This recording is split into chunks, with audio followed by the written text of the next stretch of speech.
You, John Fitzgerald Kennedy, do solemnly swear I, John Fitzgerald Kennedy, do solemnly swear that you will faithfully execute the office of President of the United States that I will faithfully execute the office of President of the United States and will, to the best of your ability, and will, to the best of my ability, preserve, protect, and defend the Constitution of the United States. preserve, protect, and defend the Constitution of the United States. So help you God. So help me God.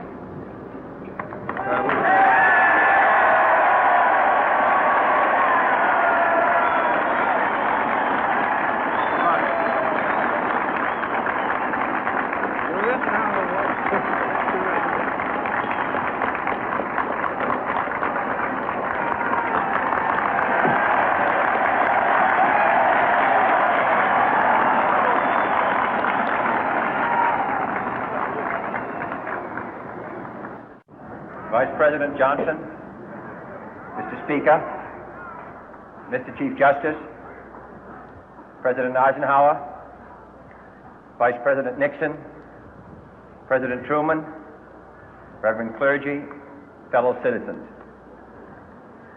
We observe today not a victory of party, but a celebration of freedom, symbolizing an end as well as a beginning, signifying renewal as well as change.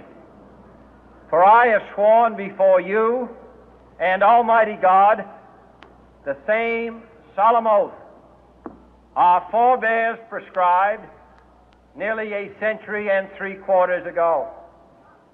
The world is very different now, for man holds in his mortal hands the power to abolish all forms of human poverty and all forms of human life. And yet the same revolutionary beliefs for which our forebears fought are still at issue around the globe. The belief that the rights of man come not from the generosity of the state, but from the hand of God. We dare not forget today that we are the heirs of that first revolution. Let the word go forth from this time and place to friend and foe alike that the torch has been passed to a new generation of Americans born in this century, tempered by war, disciplined by a hard and bitter peace, proud of our ancient heritage, and unwilling to witness or permit the slow undoing of those human rights to which this nation has always been committed and to which we are committed today at home and around the world.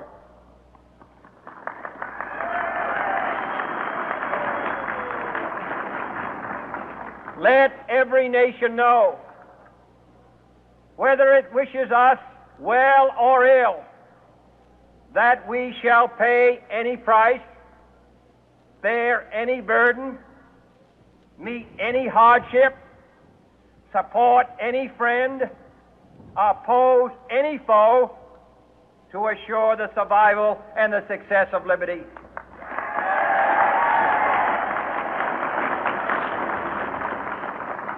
This much we pledge and more. To those old allies whose cultural and spiritual origins we share, we pledge the loyalty of faithful friends. United, there is little we cannot do in a host of cooperative ventures.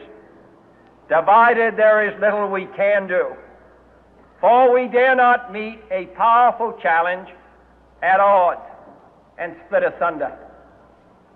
To those new states whom we welcome to the ranks of the free, we pledge our word that one form of colonial control shall not have passed away, merely to be replaced by a far more iron tyranny.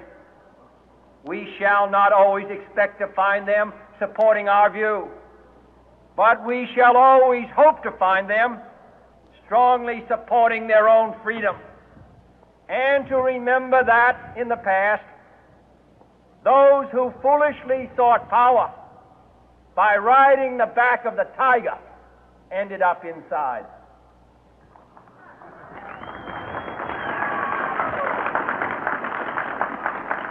To those people in the huts and villages of half the globe struggling to break the bonds of mass misery, we pledge our best efforts to help them help themselves for whatever period is required, not because the communists may be doing it, not because we seek their votes, but because it is right.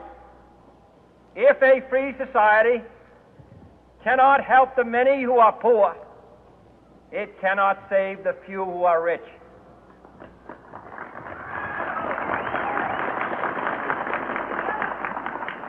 To our sister republics south of our border, we offer a special pledge to convert our good words into good deeds, in a new alliance for progress, to assist free men and free governments in casting off the chains of poverty.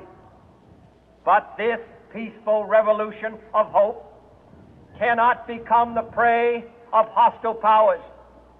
Let all our neighbors know that we shall join with them to oppose aggression or subversion anywhere in the Americas.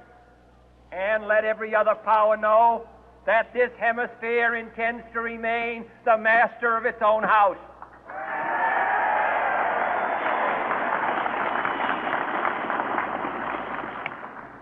To that World Assembly of Sovereign States, the United Nations, our last best hope, in an age where the instruments of war have far outpaced the instruments of peace, we renew our pledge of support to prevent it from becoming merely a forum for invective, to strengthen its shield of the new and the weak, and to enlarge the area in which its writ may run. Finally, to those nations who would make themselves our adversary, we offer not a pledge, but a request that both sides begin anew the quest for peace. Before the dark powers of destruction, unleashed by science, engulf all humanity in planned or accidental self-destruction, we dare not tempt them with weakness, for only when our arms are sufficient beyond doubt can we be certain beyond doubt that they will never be employed. But neither can two great and powerful groups of nations take comfort from our present course, both sides overburdened by the cost of modern weapons, both rightly alarmed by the steady spread of the deadly atom, yet both racing to alter that uncertain balance of terror that stays the hand of mankind's final war.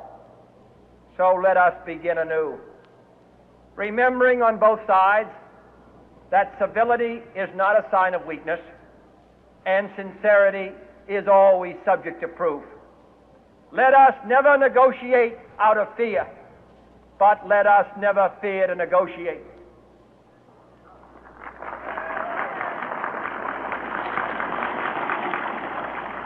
Let both sides explore what problems unite us, instead of belaboring those problems which divide us.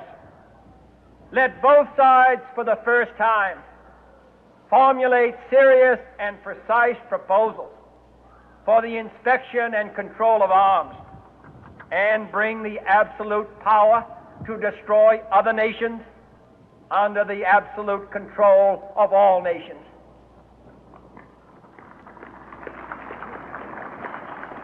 Let both sides seek to invoke the wonders of science instead of its terrors. Together, let us explore the stars, conquer the deserts, eradicate disease, tap the ocean depths, and encourage the arts and commerce. Let both sides unite to heed in all corners of the earth the command of Isaiah to undo the heavy burden and let the oppressed go free. And if a beachhead of cooperation may push back the jungle of suspicion, let both sides join in creating a new endeavor, not a new balance of power, but a new world of law, where the strong are just and the weak secure and the peace preserved.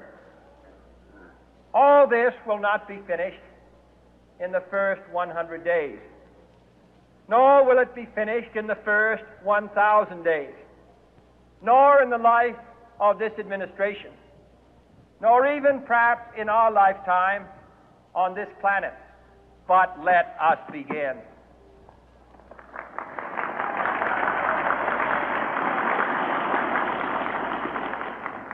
In your hands, my fellow citizens, more than mine, will rest the final success or failure of our course.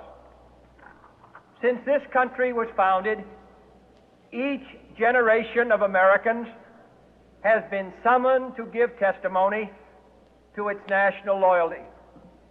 The graves of young Americans who answered the call to service surround the globe. Now the trumpet summons us again, not as a call to bear arms, though arms we need, not as a call to battle, though in battle we are, but a call to bear the burden of a long twilight struggle, year in and year out, rejoicing in hope, patient in tribulation, a struggle against the common enemies of man, tyranny, poverty, disease, and war itself. Can we forge against these enemies a grand and global alliance, north and south, east and west, that can assure a more fruitful life for all mankind? Will you join in that historic effort?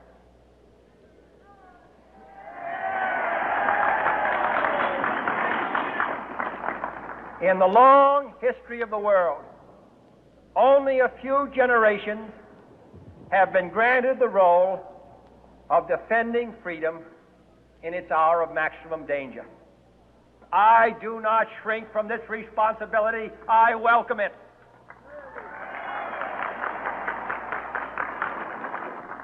I do not believe that any of us would exchange places with any other people or any other generation. The energy, the faith, the devotion which we bring to this endeavor will light our country and all who serve it. And the glow from that fire can truly light the world. And so, my fellow Americans, ask not what your country can do for you. Ask what you can do for your country.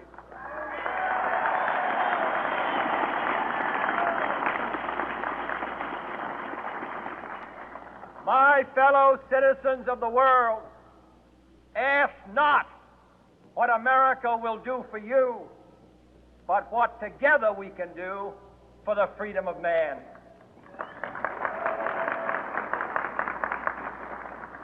Finally, whether you are citizens of America or citizens of the world, ask of us here the same high standards of strength and sacrifice which we ask of you. With a good conscience, our only sure reward, with history the final judge of our deeds, let us go forth to lead the land we love, asking His blessing and His help, but knowing that here on earth God's work must truly be our own.